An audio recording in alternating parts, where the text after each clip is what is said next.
What would you do if your daughter returned from the grave to name her killer, not in a dream, not as a metaphor for grief, stricken intuition, but actually appeared, night after night, with evidence so specific that it would convince a jury, send a man to prison, and force the American legal system to confront a question it had never faced before?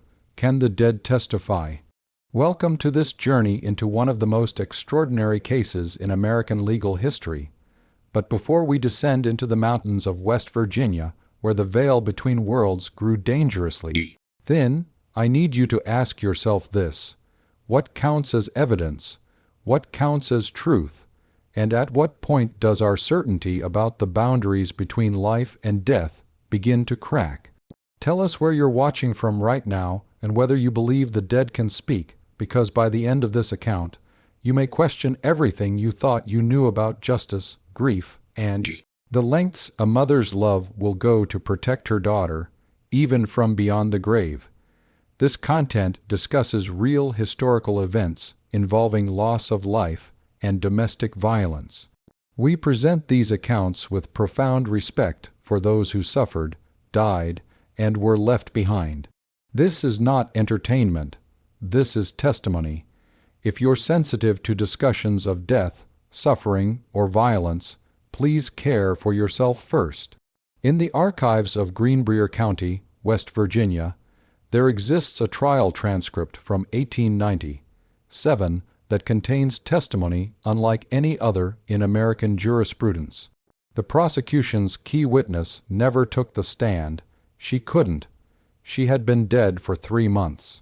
Yet her testimony, delivered through the dreams of her grief-stricken mother, would prove so detailed, so specific, so impossible to dismiss, that it would convince 12 men to convict a murderer and create the only documented case in United States history where ghostly testimony helped secure a guilty verdict. We're about to delve into a mystery that shattered one family, exposed the darkness lurking behind a respectable facade, and forced an entire community to confront the possibility that death might not be the final silence we assume it to be. This isn't just a story about the past. This is a question about the nature of truth itself, about whether justice can come from beyond the grave, and about a mother who refused to let her daughter's voice be silenced, not by marriage, not by murder, and not even by death. It was the year 1896. The United States was in the midst of the Gilded Age. Electricity was transforming cities, and the nation was hurtling toward the 20th century with unprecedented speed. But in the remote Appalachian valleys of Greenbrier County, West Virginia, time moved differently. There, in communities tucked between ancient mountains where morning mist clung to the hollows like spirits reluctant to leave, people still lived by older rhythms, older beliefs, older ways of knowing. And in one of those communities, in a small settlement called Livesey's Mill, something was about to happen that would prove that sometimes the old ways of knowing reveal truths that modern certainty cannot explain. The mountains of Greenbrier County in the late 1800s were a world unto themselves. These weren't the gentle rolling hills that tourists admire from train windows. These were the old Appalachians, worn down by time into something both beautiful and vaguely menacing. Peaks that seemed to lean in too close, valleys that held darkness even at noon, forests so dense that sunlight arrived filtered, weakened, transformed into something that felt more like twilight than day. The people who lived here were hard people, not cruel, but tempered by the land itself. Farming was a negotiation with stubborn soil and unforgiving weather. Winter came early and stayed late. Springs were brief explosions of life before the suffocating humidity of summer settled in like a physical weight. Communities were small, isolated, bound together by necessity and blood. Everyone knew everyone. Secrets were currency, gossip was gospel, and reputation was everything. In this world of tight, knit suspicion, and careful social boundaries, a woman's options were limited. Marriage wasn't just expected, it was survival. An unmarried woman past a certain age was a burden, a whisper, a problem to be solved. And so, when a young woman caught the eye of a man, when he paid attention and made promises and offered the security of a husband's name, families breathed easier. One less worry, one less mouth to feed, one more daughter safely settled. This is the world into which Elva Zona Heaster was born in 1873. She grew up in these mountains, knew their moods and seasons, learned early that life here was beautiful and brutal in equal measure. By all accounts, she was a vibrant young woman, strong-willed, independent, with dark eyes that held intelligence and a spirit that chafed against the limitations placed on women of her time and place. Her mother, Mary Jane Heaster, was a formidable woman in her own right, deeply religious, fiercely protective of her children, and possessed of what the mountain people called the knowing, that inexplicable sense some people have, an ability to perceive things that others miss, to feel wrongness in the air like a change in atmospheric pressure before a storm. The neighbors said Mary Jane had second sight. Mary Jane herself would have dismissed such claims as superstition, but she couldn't deny that sometimes she simply knew things. A sense, a feeling, an absolute certainty that arrived without logic or evidence.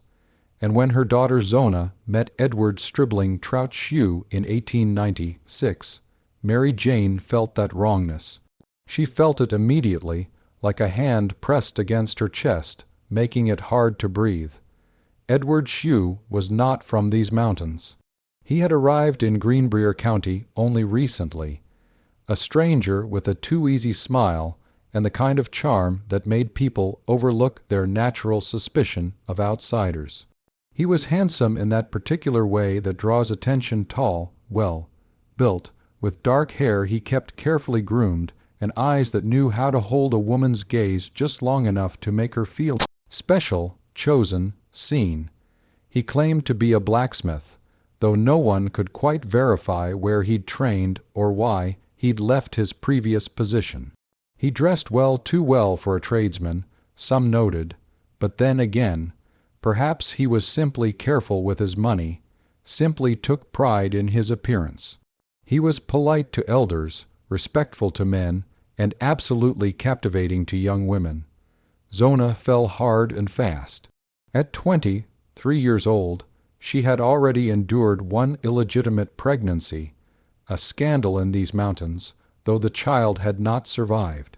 The shame of it had followed her, made her damaged goods in the eyes of many potential suitors. But Edward didn't seem to care about her past. He courted her with an intensity that felt like salvation. He paid attention, he made promises, he offered respectability and a future. They married in October of 1896, a rushed ceremony that raised eyebrows, but wasn't entirely unusual for couples who couldn't afford elaborate weddings or didn't want to wait. Mary Jane Heaster attended with dread sitting in her stomach like a stone. She watched her daughter smile up at this man, this stranger, and felt the wrongness intensify until it was almost unbearable. But what could she say? That she had a feeling, that something about him made her uneasy. Zona was happy, radiantly, defiantly happy, and in these mountains, a woman's happiness was often sacrificed on the altar of practical concerns. At least Zona would have a husband, at least she would be provided for, at least, Mary Jane tried to tell herself, her daughter would be safe. She was wrong on every count. The newlyweds settled into a small house in Livesey's Mill, a scattered community of farms and modest homes about 3 miles from the larger town of Louisburg. The house itself was unremarkable, a simple structure that leaked when it rained and never seemed to get quite warm enough in winter. But it was theirs, and for a brief time Zona seemed content. What happened behind the closed door of that house in the weeks following the wedding, no one can say with certainty. Marriage in that era was considered a private affair, a domain where husbands had absolute authority and wives had limited recourse. A man could discipline his wife however he saw fit. The law rarely intervened. The community turned a blind eye. What happened between a husband and wife was their business, and their business alone. But there were signs. Small things, troubling things.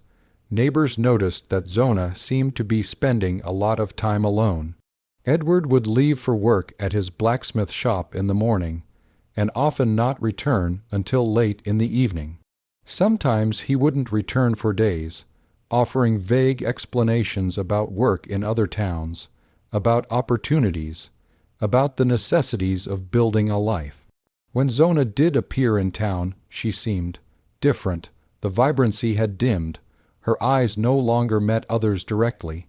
She wore high-necked dresses even in warm weather, and a scarf that she kept pulled tight around her throat.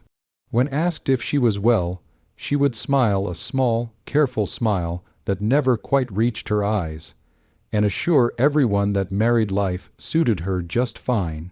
Mary Jane visited when she could, making the trek to her daughter's home with increasing frequency, driven by that persistent wrongness that wouldn't leave her alone.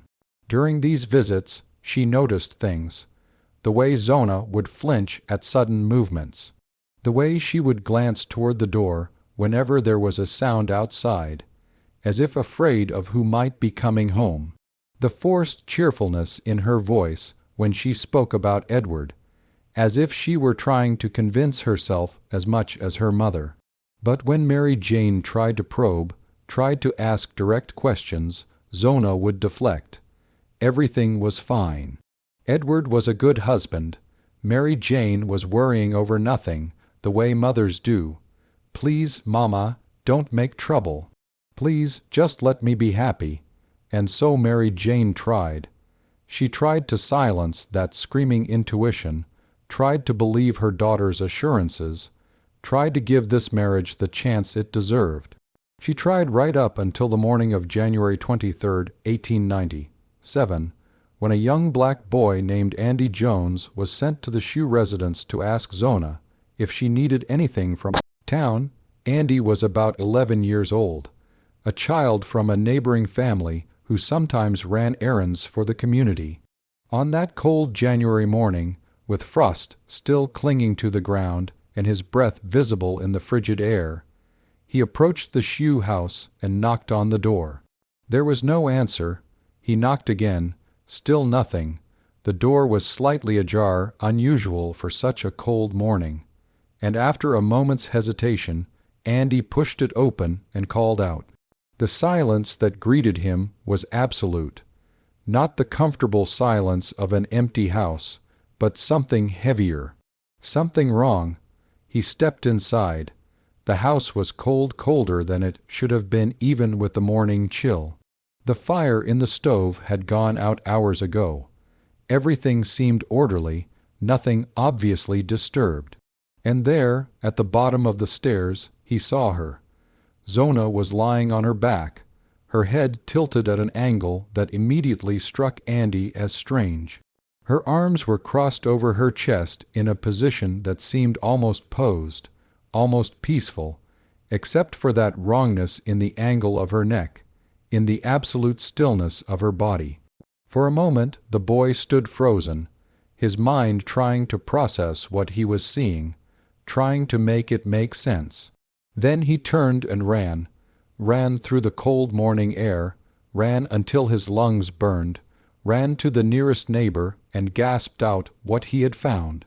Within the hour, the local doctor, George W. Knapp, had been summoned. Dr.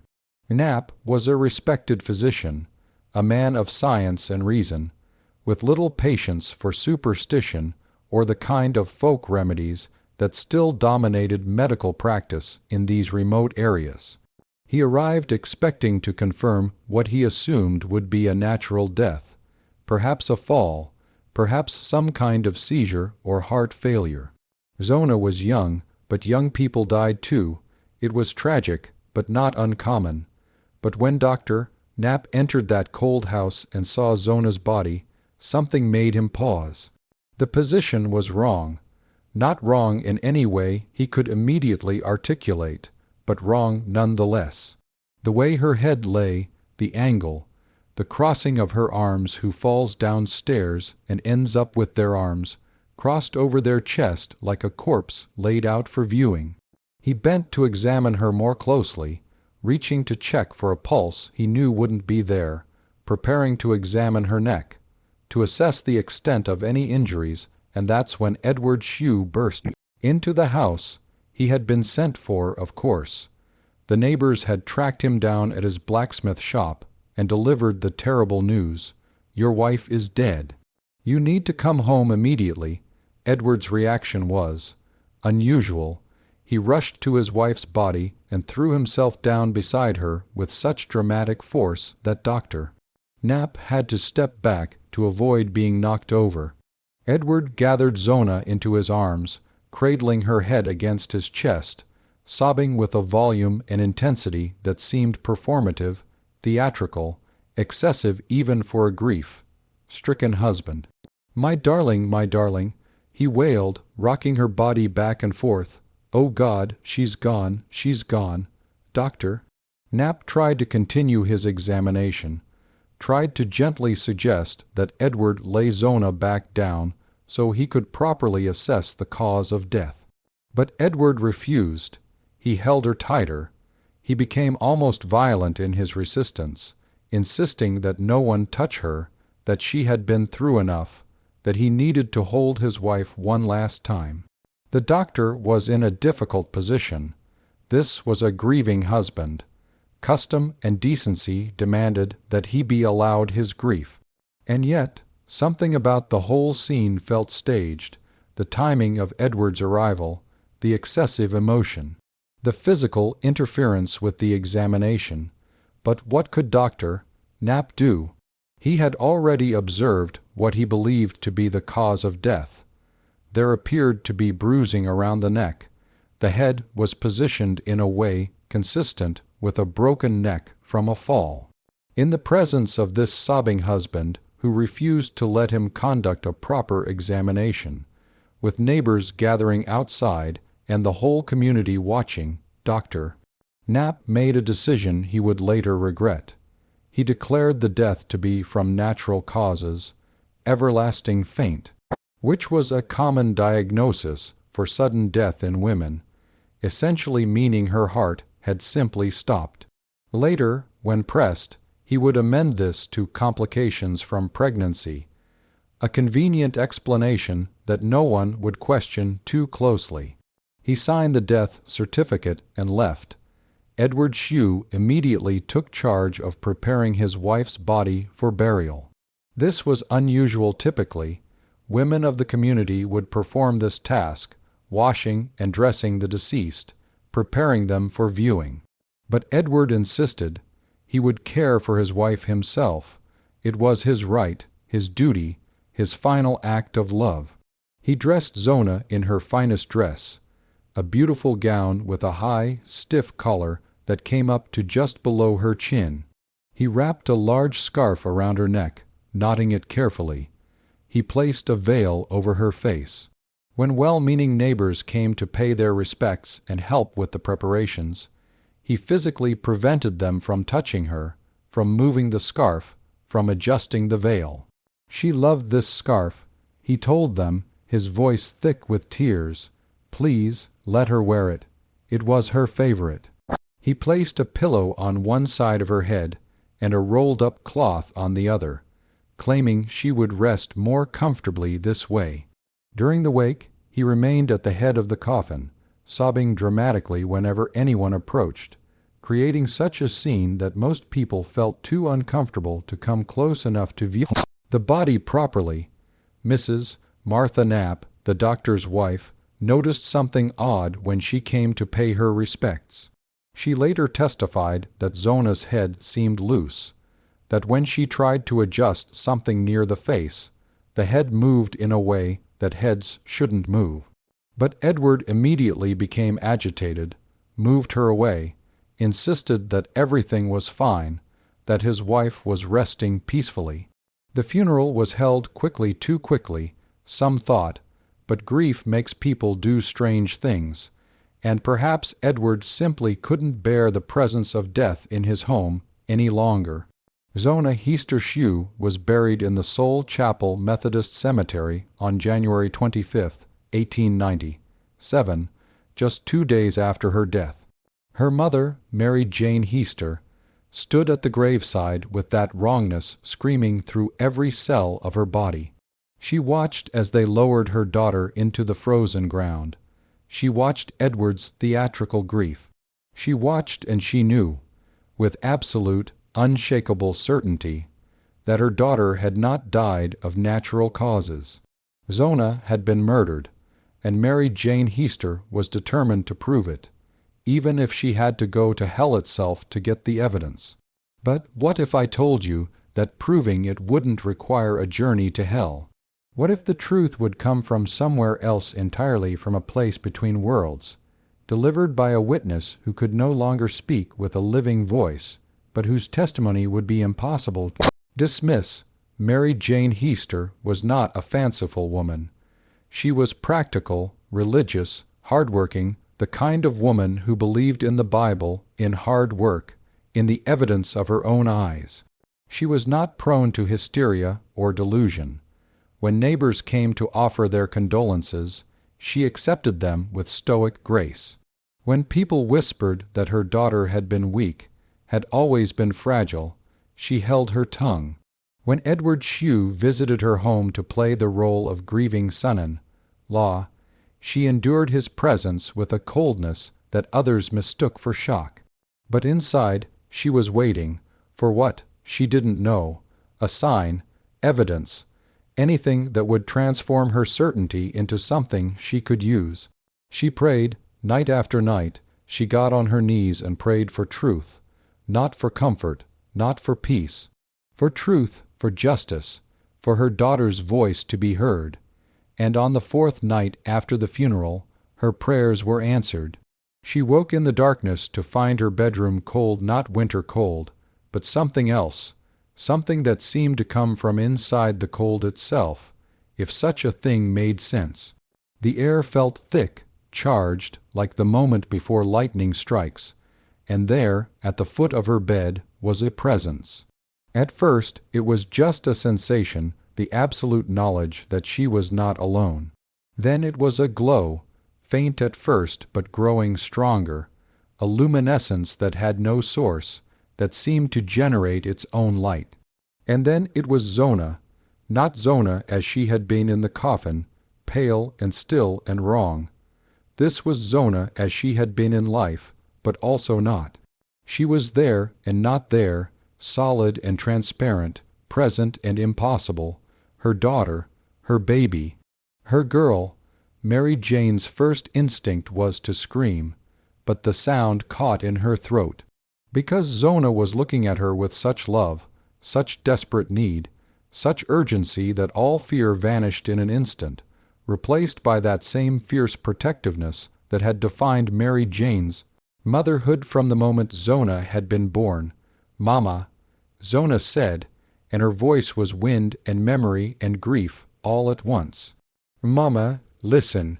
What followed over the next 4 nights would later be described by Mary Jane with such specific detail, such consistency, that even the most skeptical observers would be forced to admit that something had happened, whether supernatural visitation or grief-induced revelation. Something had provided her with information she should not have possessed. Zona appeared each night, growing more substantial, more present, and each night she told her mother the truth of what had happened in that small house in Livesey's Mill. She told her about Edward's temper, about the rages that came from nowhere and everywhere, about the casual cruelty that had characterized their brief marriage. She told her about the accusations, Edward's paranoid certainty that Zona had not cooked his meat properly, that she had deliberately burned his dinner, that she was trying to disrespect him. Undermine him to make him look foolish. It was the meat, Mama. Zona's ghost whispered. I didn't cook the meat the way he liked. Such a small thing. Such a stupid, small thing. She told her mother about the argument that had escalated, about Edward's hands around her throat, about the strength in those hands, about the moment when her neck snapped.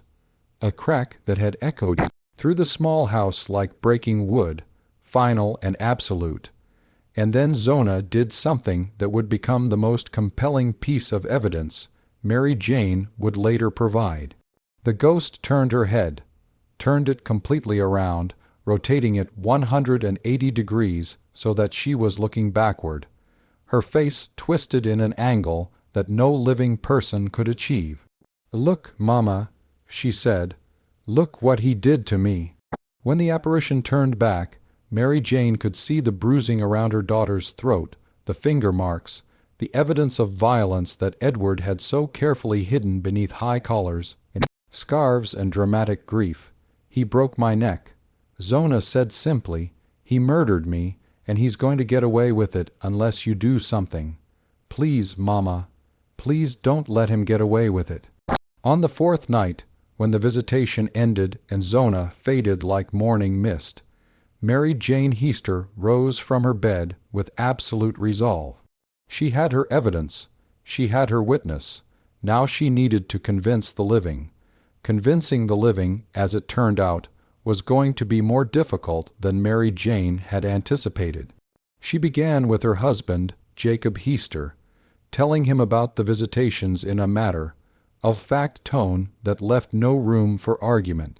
Jacob, who had lived with Mary Jane long enough to know that when she spoke with that particular certainty she was rarely wrong, didn't dismiss her outright. But he was cautious. Ghosts were one thing.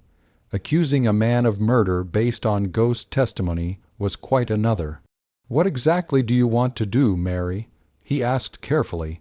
I want them to dig her up. Mary Jane said, I want a proper examination. I want the truth. The problem was that requesting an exhumation based on claims of ghostly visitation was unlikely to succeed. The local prosecutor, John Alfred Preston, was a rational man, an educated man, a man who would need more than stories of spirits to authorize digging up a body that had only been buried a few weeks. So Mary Jane did what any practical woman would do. She built a case using the evidence available to the living. She began talking to neighbors, asking careful questions. Had they noticed anything unusual about Edward, about the marriage, about Zona's death? At first, people were reluctant to speak ill of the dead or to cast aspersions on a grieving widower. But Mary Jane was persistent, and gradually a picture began to emerge. Edward's grief, several people admitted, had seemed performative, excessive, almost theatrical in its intensity. The way he had prevented anyone from properly viewing the body, that had struck multiple people as strange. Martha Knapp, the doctor's wife, admitted that Zona's head had moved in a way that suggested the neck was broken. And then there was Edward's past, because Mary Jane had done her research. Edward Stribling Trout Shue was not who he claimed to be. Or rather, he had been many things to many people, and very little of it was good. He had been married before. Twice before, in fact. His first wife, Allie Esteline Cutlip, had divorced him in 1889, citing cruel and inhuman treatment. In the divorce papers, she had testified that Edward had frequently threatened her life, that he had beaten her, that she had lived in constant fear of him. The divorce had been granted on the grounds of abuse.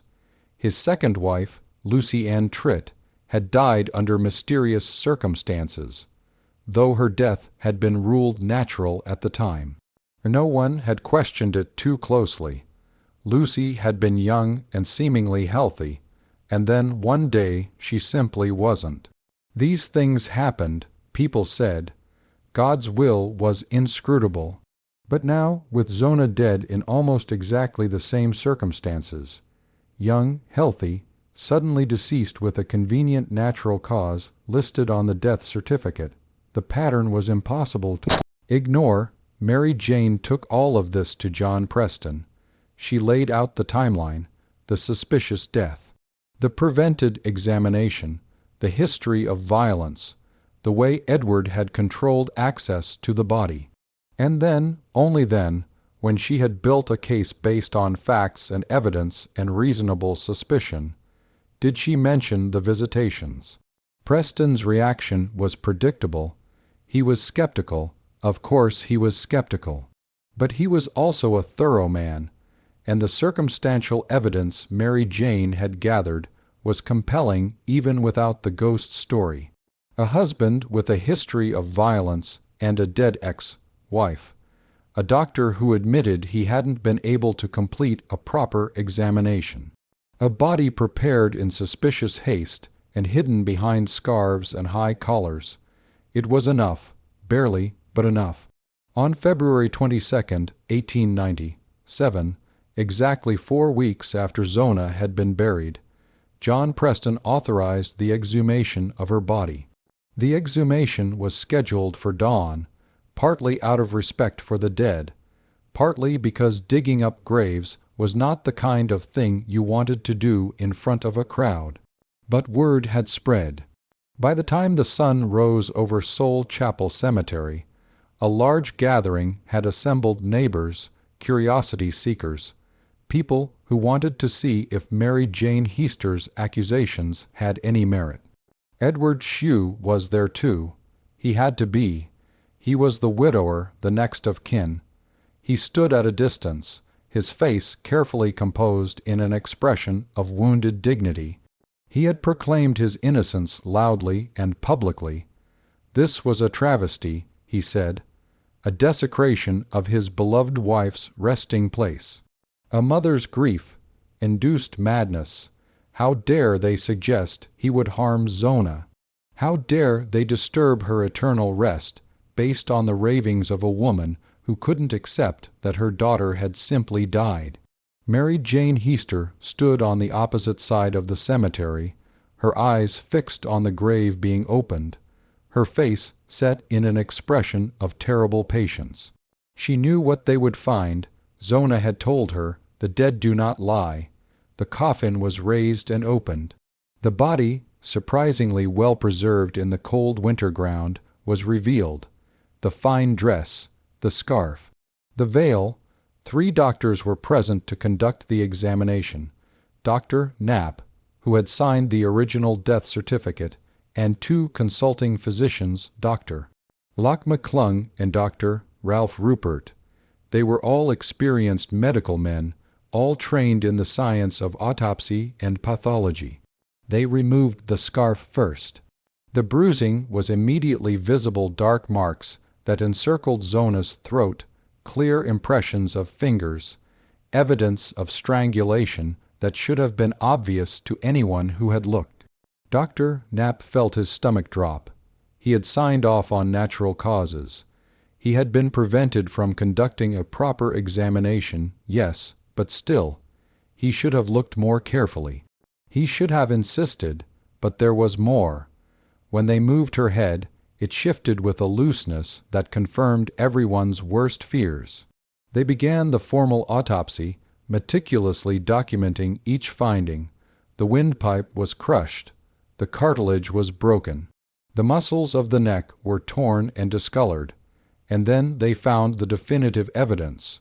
Her neck had been dislocated between the first and second vertebrae. The axis and atlas, the 2 topmost vertebrae that allow the head to rotate, had been forcibly separated.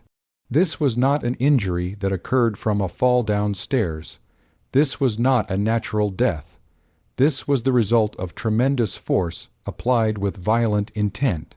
Someone had grabbed Zona Heaster Shue and twisted her head with such force that they had broken her neck, severing the connection between her skull and spine. The doctors documented everything: the bruising, the broken windpipe, the dislocated vertebrae, the position of the injuries, which told a story of strangulation followed by a violent twisting motion. When the examination was complete, when they had gathered all the evidence they needed, Dr. McClung made the official announcement to the assembled crowd. Zona Heaster Shue did not die of natural causes. She was murdered. Her neck was broken by manual force.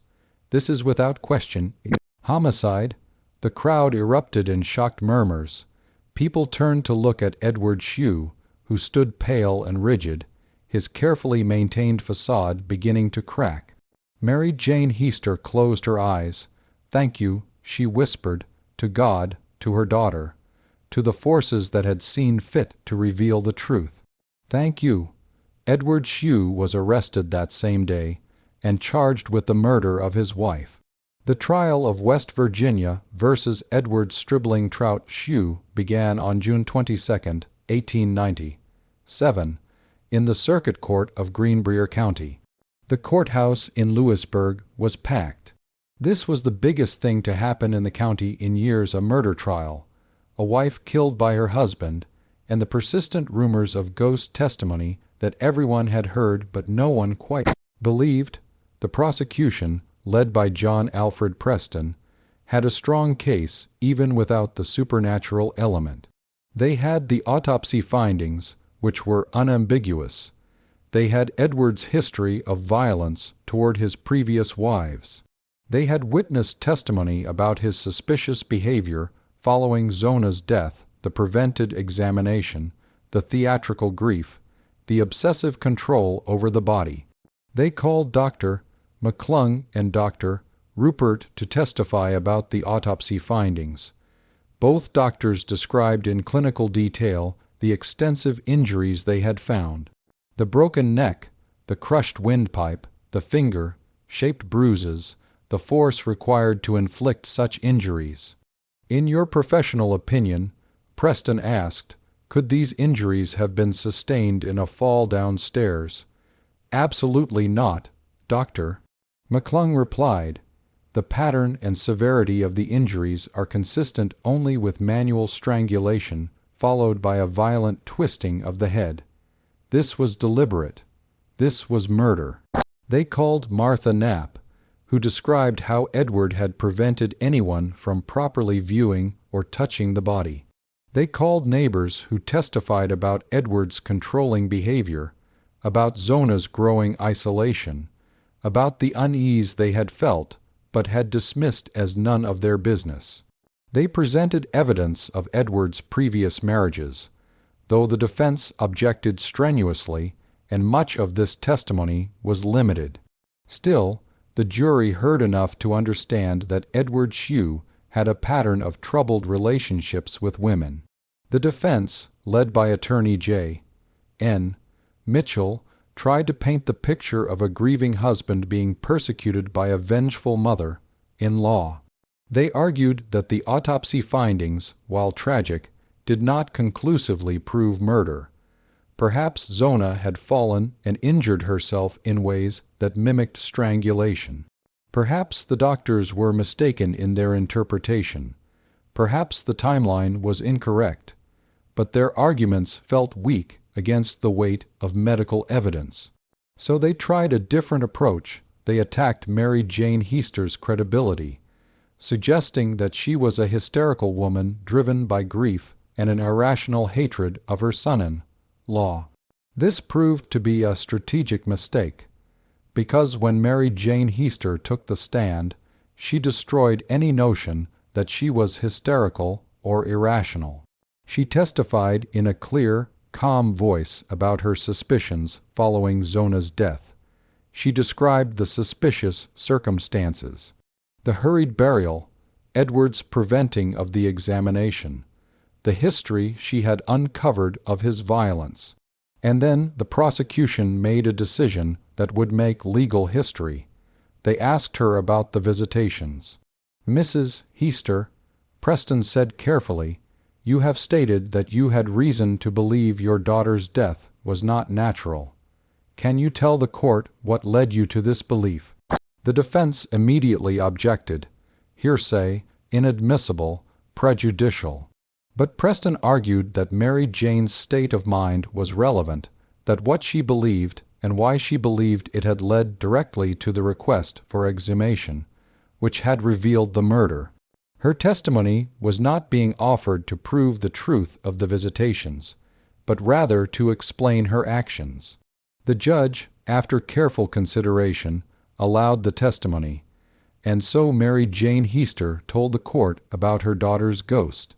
She described the 4 nights of visitations in precise detail: the cold room, the luminescent presence, the conversations, the way Zona had turned her head to show the broken neck. The courtroom was silent. No one laughed, no one scoffed, because Mary Jane spoke with such absolute sincerity, such specific detail, such unwavering conviction that even the skeptics were forced to pause. "She told me exactly where to look," Mary Jane said. "She told me about the bruising on her throat. She told me about the broken neck. And when they dug her up, it was exactly as she said, exactly. How would I have known those details if she hadn't told me?" It was a fair question. Mary Jane had made her accusations before the exhumation. She had been specific about what would be found, and she had been right. The defense tried to suggest that Mary Jane had somehow intuited the injuries, that perhaps she had seen something during the wake that had given her unconscious knowledge. But Mary Jane was unshakable. "My daughter came to me. She said simply, she told me the truth, and I will not dishonor her memory by pretending otherwise." During cross-examination, the defense attorney made another critical error. He tried to make Mary Jane seem unreliable by focusing on the details of the visitations, asking increasingly specific questions, apparently believing she would contradict herself or provide evidence of delusion. Instead, she provided increasingly specific details that all remained consistent. She never wavered. She never contradicted herself.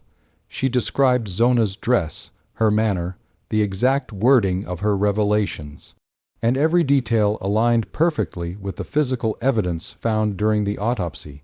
"How many times did this apparition appear to you?" the defense attorney asked, his skepticism evident in his tone. "4 times," Mary Jane said. "The first night, she appeared only briefly. The second and third nights, she stayed longer, telling me more each time.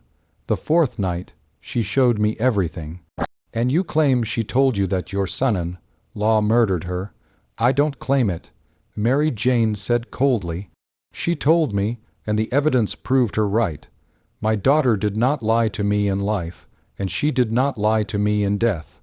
The testimony was extraordinary, not because it convinced everyone in the courtroom that ghosts were real, though some undoubtedly came away believing, but because it established beyond any doubt that Mary Jane Heaster had possessed specific knowledge about her daughter's injuries before the exhumation, knowledge that had proven accurate in every detail.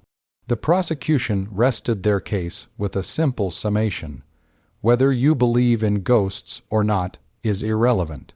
What matters is that Mary Jane Heaster's beliefs, whatever their source, led to the discovery of a murder. The autopsy proved conclusively that Zona Shue was strangled, and her neck was broken by deliberate force. And the only person with motive, opportunity, and a history of violence was the defendant, Edward Shue. Edward Shue did not testify in his own defense, a decision his attorney made after realizing that Edward's volatile temperament and history made him a dangerous witness.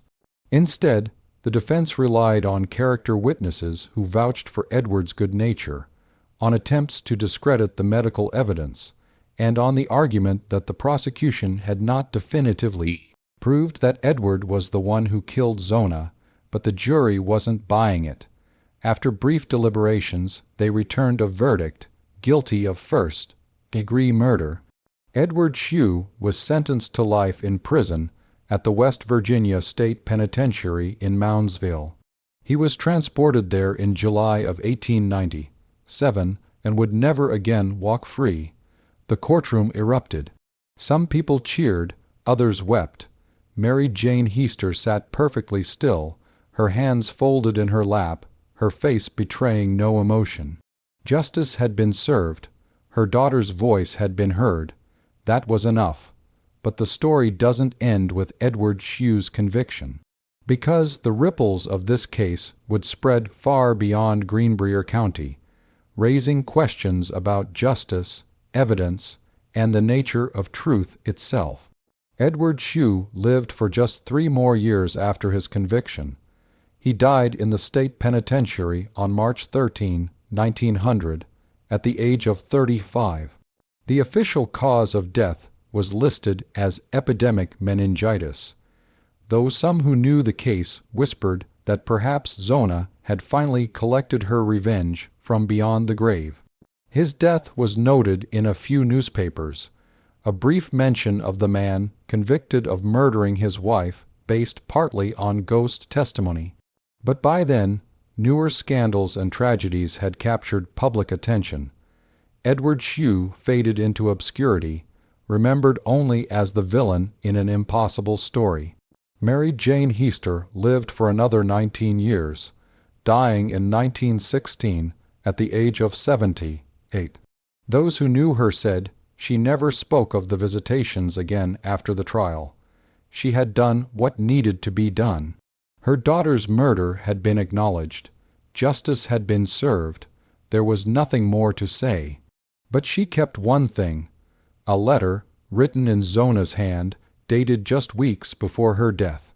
In it, Zona spoke of her love for her mother, her hopes for the future, her belief that she could make her marriage work. Mary Jane folded that letter carefully and kept it with her until the day she died.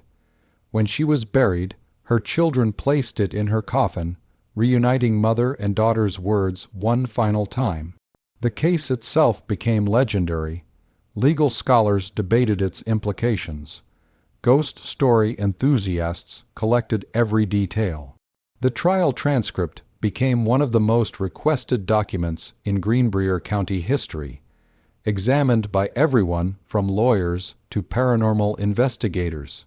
Because this was the only documented case in American jurisprudence where testimony about a ghostly visitation was admitted as evidence and contributed to a murder conviction.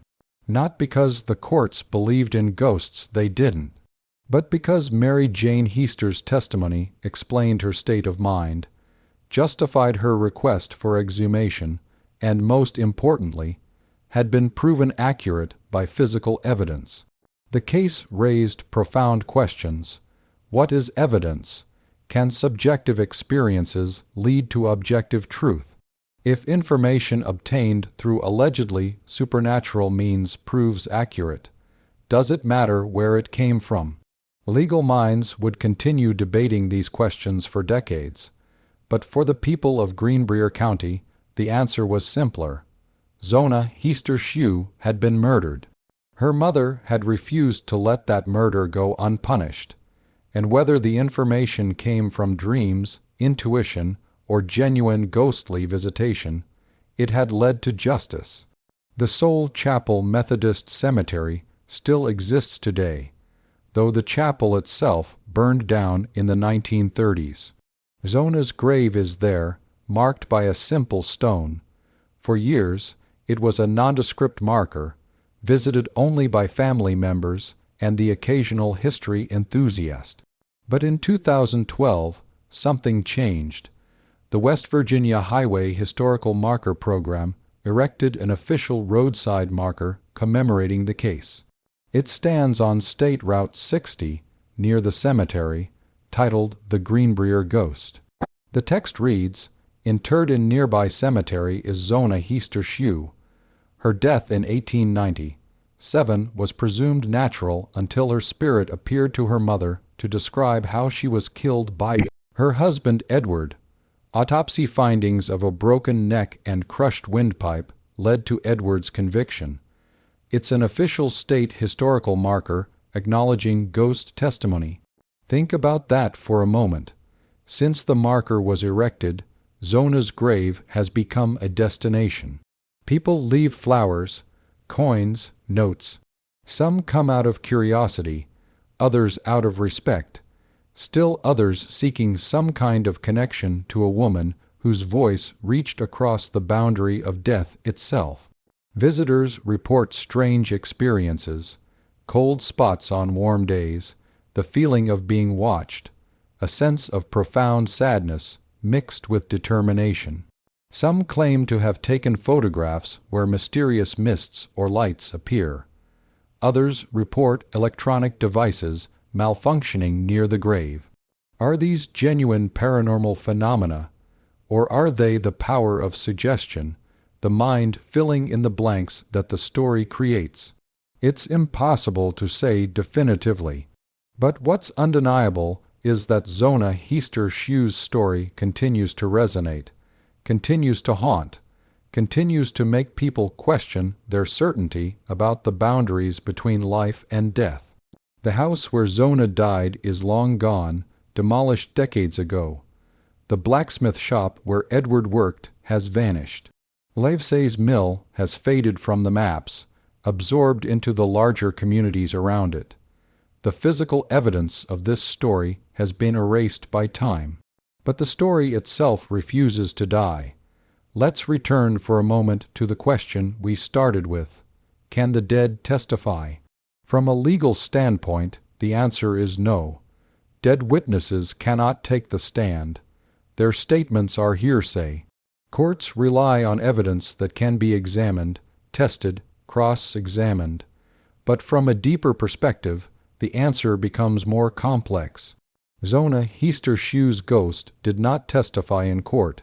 She could not be cross-examined. Her statements could not be verified through traditional means. But her mother's testimony about those visitations led directly to evidence that could be examined. The autopsy, the broken neck, the crushed windpipe, the finger-shaped bruises, in that sense, the dead can testify not directly, but through the ripples they create in the living world, through the evidence they leave behind, through the determination of those who love them to seek truth, no matter how impossible the path may seem. Mary Jane Heaster's faith in her daughter's testimony, whether you believe it came from a ghost or from a mother's intuition, so strong it bordered on prescience, changed the course of justice. Without those visitations, without Mary Jane's absolute conviction that her daughter had been murdered, Zona would have remained buried with natural causes. On her death certificate and Edward Shue would have walked free. And here's the truly disturbing part. How many other Zonas are there? How many women died in that era, and in eras since whose deaths were written off as natural, as accidental, as just one of those unfortunate things? How many murders were never investigated because there was no Mary Jane Heaster to refuse to accept the official story? How many voices were silenced forever because no one was listening? Domestic violence was barely recognized as a crime in 1897. A husband's discipline of his wife was considered a private matter. Police rarely intervened. Communities looked away. Women suffered and died in silence, and their deaths were attributed to weak constitutions, to accidents, to God's will. Zona was one of the lucky ones, if you can call a murdered woman lucky. She had a mother who refused to be silent. She had a community that, when presented with evidence, chose to act. She had doctors willing to admit their initial errors and conduct a proper examination. She had a prosecutor willing to pursue justice despite the unusual circumstances. So many women had none of those things. The Greenbrier ghost case is ultimately a story about voice, about a woman whose voice was silenced in life, whose testimony was suppressed by a violent husband, whose death was nearly erased by age. Convenient diagnosis. It's about a mother who gave her daughter's voice back, who refused to accept silence, who fought until the truth was undeniable. Whether Zona truly appeared to her mother, or whether Mary Jane's grief and intuition manifested as visionary experience, the result was the same. A murdered woman's story was told. Her killer was brought to justice. Her death was acknowledged as what it truly was: not natural, not accidental, but a deliberate act of violence. There's one more detail I haven't shared yet, one more piece of this story that makes it even more haunting. During the trial, when Mary Jane Heaster was describing the visitations, she mentioned something specific about the third night. She said that Zona appeared wearing a different dress, not the one she was buried in, but a dress she had worn in life, a simple calico dress that had been her favorite. She was wearing her everyday dress, Mary Jane testified, the blue one with the small white flowers, and she looked peaceful, more peaceful than she'd looked in the coffin. After the trial, Mary Jane went home and searched through Zona's belongings, the few items that had been returned to her after Edward was arrested. And there, at the bottom of a trunk, she found the blue calico dress. She hadn't seen it in months. She had forgotten Zona even owned it. Folded inside the dress was something that made Mary Jane's hands shake: a diary, a small, leather-bound journal that Zona had kept in the weeks before her death. Mary Jane sat down and read her daughter's final thoughts, written in her own hand, documenting the reality of her marriage in stark, heartbreaking detail. The entries started hopefully enough. Zona wrote about her love for Edward, about her determination to be a good wife, about her belief that she could make him happy if she just tried hard enough. But as the weeks progressed, the tone changed. Edward's temper, his unreasonable demands, the way he would fly into rages over trivial matters: food cooked incorrectly, clothes not ironed to his satisfaction, imagined slights, and disrespect. He grabbed my arm today and squeezed until I thought the bone would break. One entry read, "All because I smiled at the grocer when we were in town. He said I was flirting. He said I was making him look foolish. I wasn't. I was just being polite. But he doesn't believe me. He never believes me." Another entry, dated just 3 days before her death. "I'm afraid. I've never been afraid before, not truly, but now I lie awake at night and wonder if he'll kill me in my sleep. He's talked about it, not directly, but in that way he has, suggesting, hinting, making me understand what he's capable of without ever saying the words outright. I think he wants me to be afraid. I think he enjoys it." The final entry was written the morning of January 22nd, the day before she died. "I'm going to try harder. I'm going to be the perfect wife. Maybe if I'm perfect, he'll have no reason to be angry. Maybe if I do everything right, everything will be okay. I just have to try harder. That's all. Just try harder." There were tear stains on the page. Mary Jane read those words and wept. For her daughter, for all the women who believed that if they were just good enough, perfect enough, compliant enough, they would be safe. For all the women who blamed themselves for their husbands' violence. For all the voices that had been silenced before they could tell their truths. She never showed the diary to anyone. She kept it private, sacred, a final communication between mother and daughter that no one else needed to see. When she died in 1916, the diary was buried with her, just as the letter had been. But before she buried it, she copied one passage into her own journal, the words she wanted to remember: "I am Zona Heaster, and I am worth more than this. If something happens to me, if I don't survive this marriage, I want it known that I loved my mother more than anything in this world, and I'm sorry I didn't listen when she tried to warn me. I should have trusted her knowing. I should have run, but I believed in love more than I believed in my own fear, and that was my mistake." Mary Jane underlined the final sentence: "I am worth more than this. Yes, Zona.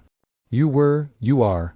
So here we are, over a century later, still talking about Zona Heaster Shue, still marveling at her story, still debating whether her ghost truly appeared, or whether Mary Jane's maternal intuition was simply so powerful that it manifested as vision.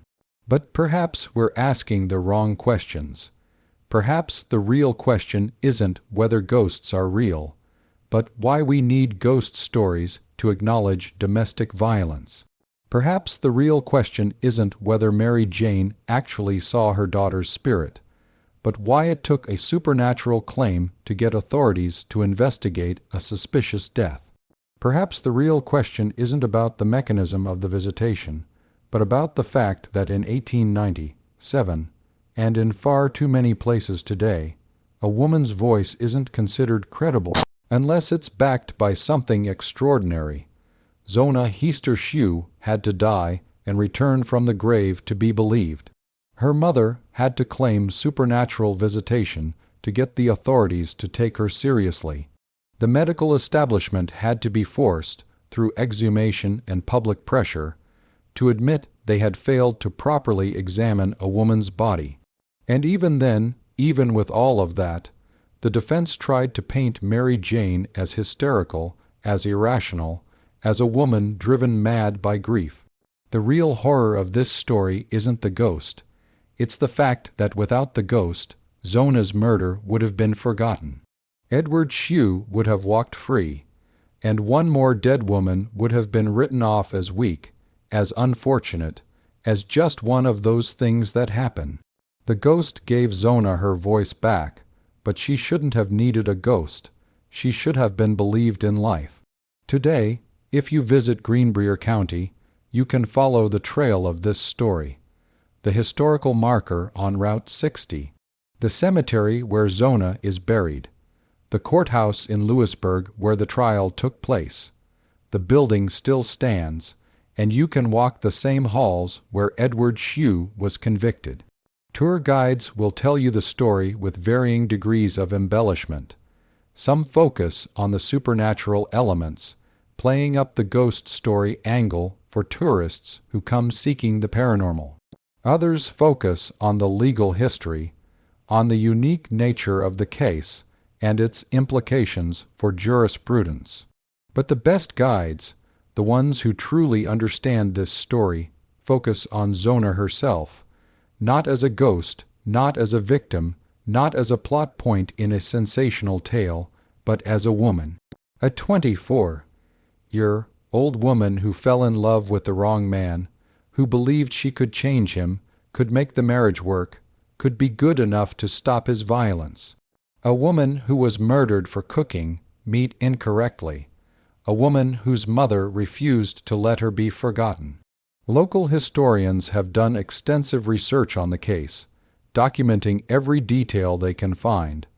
They've located Edward Shue's previous wives and pieced together a pattern of escalating violence. They've found records of complaints that were dismissed, of warnings that went unheeded, of a man who moved from place to place, leaving broken women in his wake until finally killing one. They've also documented the other mysterious deaths in the area during that period, young women who died suddenly, whose deaths were attributed to natural causes or accidents, whose graves were never exhumed, whose stories were never told. How many of them were murdered, we'll never know, but the pattern is chilling. One researcher, Dr. Katie Letcher-Lyle, spent years investigating the case and wrote a book titled The Man Who Wanted 7 Wives. In it, she argues that Edward Shue was likely a serial killer, that his pattern of violence suggests he would have continued killing if he hadn't been stopped. She points out that he married Zona very quickly after his second wife's death, that he seemed to have a compulsion to be married, to have a wife under his complete control. And when that control was threatened, when a wife didn't cook the meat properly, or spoke to another man, or failed to meet his impossible standards, his violence erupted. Zona wasn't his first victim. She was just the first one whose death was properly investigated, and the only reason her death was investigated was because her mother believed a ghost. There's a philosophical concept in epistemology called testimony, the idea that we gain knowledge through the statements of others. We believe things we haven't directly experienced because someone we trust tells us they're true. Most of human knowledge is testimonial. We trust experts. We trust witnesses. We trust historical records. But testimony has always been hierarchical. Some voices are considered more credible than others. In 1897, a woman's testimony was worth less than a man's. A poor person's testimony was worth less than a wealthy person's. A black person's testimony was worth less than a white person's. And a dead person's testimony was worth nothing at all. Mary Jane Heaster challenged that hierarchy. She insisted that her daughter's testimony, delivered through visionary experience, through dream, through whatever mechanism you choose to believe, was valid, was true, was worth acting upon, and she was right. The courts didn't admit Zona's ghost testimony as evidence of what happened, but they did admit Mary Jane's testimony about what she believed, about what led her to demand investigation. And that testimony, combined with the physical evidence it led to, was enough to convict a murderer. In a strange way, this case expanded our understanding of what testimony can be. It acknowledged that knowledge can come from non-traditional sources, that a mother's certainty, even when based on seemingly impossible experiences, can lead to truth. This doesn't mean we should start accepting ghost testimony in courts, but it does suggest that we should be more willing to listen to voices that challenge official narratives, to take seriously the claims of those who insist something is wrong even when they can't prove it through conventional means. How many people knew Zona was being abused but said nothing because it wasn't their business? How many people suspected Edward Shue was violent but didn't speak up because they had no proof? How many people saw the signs but dismissed them because intervening would have been uncomfortable, difficult, socially awkward? Mary Jane Heaster was willing to be uncomfortable, willing to be mocked, willing to claim something impossible if it meant getting justice for her daughter. That's the real lesson of this story. Not that ghosts are real, though believe what you will, but that sometimes the truth requires us to insist on the impossible, to refuse to accept convenient lies, to keep pushing until the evidence surfaces. I want to return once more to that moment in the courtroom when Mary Jane Heaster described her daughter turning her head 180 degrees to show the broken neck. The jury sat in absolute silence. The judge leaned forward. Even the defense attorney, who had been trying to discredit her, seemed momentarily stunned, because Mary Jane wasn't speaking like someone describing a dream or a grief-induced hallucination. She was speaking like someone reporting events she had witnessed with absolute clarity. She turned her head all the way around. Mary Jane testified, not like a living person could, all the way around until she was looking backward, and I could see the bruises, the damage, everything he had done to her. She wanted me to see. She wanted me to know exactly what happened. She wanted me to be certain. And were you certain?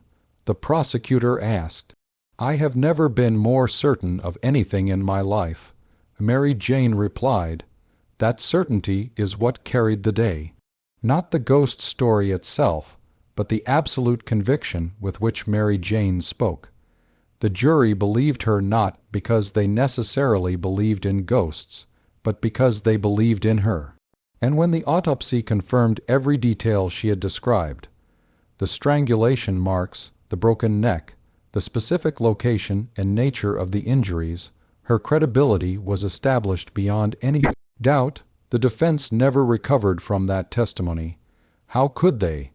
Their entire strategy had been to paint Mary Jane as an hysterical woman, but she had been the opposite of hysterical. She had been calm, specific, detailed, and completely accurate. After the verdict was read and Edward Shue was led away in chains, one of the jurors was interviewed by a local newspaper. He was asked whether he believed Mary Jane Heaster had truly seen her daughter's ghost. "I don't know what I believe about ghosts," he replied. "But I believe that woman, and I believe the doctors who cut open that poor girl and found her neck broken just like her mother said it would be, whether it was a ghost or God or just a mother. Knowing doesn't matter to me. Truth is truth, however it comes. Truth is truth, however it comes." That might be the most profound statement to emerge from this entire case. In the years since 1897, the Greenbrier ghost case has been featured in countless books, documentaries, and paranormal investigations. Ghost hunters come to the cemetery with their electromagnetic field detectors and their infrared cameras, seeking evidence of Zona's continued presence. Some claim to have captured her on film: mysterious figures in old-fashioned dresses, orbs of light hovering near her grave, shadows that move with apparent purpose. Others report electronic voice phenomena, claiming to have recorded Zona's voice saying things like "mother" and "justice" and "thank you." Are these genuine paranormal phenomena? Or are they the products of suggestion, of equipment malfunction, of the human tendency to find patterns in randomness? I can't answer that. No one can, definitively, but what I can tell you is this: whether or not Zona's ghost still walks the hills of Greenbrier County, her story refuses to be silenced. It lives on in the historical record, in the legal precedent, in the whispered tales passed down through generations. And perhaps that's its own form of haunting, not a literal ghost, but a story that continues to resonate because it touches something fundamental about human experience, about love and violence, about the lies we tell ourselves about the people we love, about the courage it takes to insist on truth when everyone else is willing to accept comfortable lies. Zona Heaster Shue haunts us not because she walks as a specter, but because her story is still happening. Somewhere right now, a woman is being abused by someone who claims to love her. Somewhere right now, a death that should be investigated is being written off as natural causes. Somewhere right now, a mother is insisting something is wrong and being told she's overreacting, being hysterical, being paranoid. The specific details change, the names change, the circumstances change, but the pattern persists. And that's the real horror. Not that ghosts might exist, but that we still need ghost stories to pay attention to violence against women. The story of the Greenbrier ghost remains one of the most extraordinary cases in American legal history, and it forces us to confront uncomfortable questions about human nature, about justice, and about the thin line between civilization and barbarism. But questions remain. Questions that are meant to remain unanswered. Did Zona Heaster Shue truly return from death to name her killer? Or was Mary Jane Heaster's intuition so powerful that it manifested as visionary experience? How many other women died at Edward Shue's hands before Zona? And how many more might have died if he hadn't been stopped? What would have happened if Mary Jane had been too afraid to speak up, too intimidated by social pressure to insist on the impossible? Perhaps these questions are meant to remain unanswered. Perhaps the not knowing is what keeps us engaged with this story, keeps us questioning, keeps us from becoming complacent about violence we might otherwise ignore. To this day, visitors to Greenbrier County report strange experiences around Zona's grave: a sudden chill on warm afternoons, the sensation of being watched, a profound feeling of sadness mixed with something else, determination, perhaps, justice, peace. Whether these experiences are genuine paranormal phenomena or the power of suggestion interacting with a compelling story, they serve a purpose. They keep Zona's story alive. They remind us that she existed, that she mattered, that her death should never have been written off as natural. And on quiet nights in Greenbrier County, when the mist rolls down from the mountains and settles in the valleys like breath, when the old chapel cemetery grows dark and still, people still report seeing a figure in old-fashioned dress standing near one particular grave. Most dismiss it as shadow, as imagination, as the mind playing tricks in darkness. But some know better. If this journey through one of America's most extraordinary murder trials has resonated with you, if you find yourself lying awake tonight pondering the boundaries between life and death, between truth and belief, between justice and revenge, then this channel has more mysteries waiting in the shadows. Subscribe if you're willing to confront the uncomfortable questions that history tries to bury. Leave a like if this account provoked something deeper than entertainment, if it made you question what counts as evidence, what counts as truth, and how far a mother's love can reach, even across the boundary of death itself.